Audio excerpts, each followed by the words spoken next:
2024 was quite the year, and if there's one word that sums up what I did this year, it is travel. I flew a total of 62,000 miles and took 54 flights. I also spent a lot of time in Chicago, LA, Boston, San Jose, and San Diego, which ultimately earned me Diamond Medallion status on Delta. Woo! While most of my travel was for work, we did manage to squeeze in some fun. In February, Brett and I got to go to Bora Bora, which was definitely a bucket list trip. We absolutely loved it. I got a chance to stay at the Four Seasons and at the Conrad Hotel. It was the most beautiful place I'd ever been and would highly recommend it to anyone considering making the trip. In March, I got the opportunity to not only attend but also present at NVIDIA's GTC conference.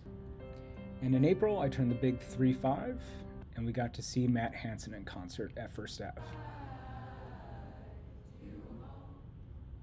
In May, we celebrated Lauren's bachelorette with a trip to Palm Springs with her friends. In June, we escaped the city and went up to my brother-in-law's lake house in northern Wisconsin for some R&R. And celebrated Minneapolis Pride with some friends. In August, we got to celebrate Lauren and David's wedding, which was beautiful in Buena Vista, Colorado. And then Brett and I headed off to Iceland with his family for our summer trip. In September, we took a trip out to New York City for the US Open. Taylor Fritz was amazing, still bummed he did not win. And I picked up a hobby of mine that I loved as a kid, which is jumping horses. We also got to see Tori Kelly in concert. In October, we flew out to California, and our first stop was LA to see Callum Scott. And then we headed out to Joshua Tree for some unplugged, chill pool time.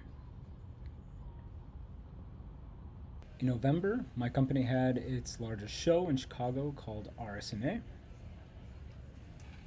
And we got to see Billie Eilish in concert. And finally, December, me and my nephew launched our first podcast episode. Brett and I went to a candlelit Christmas concert, and we hosted Christmas for the first time. Here's to an even more incredible 2025.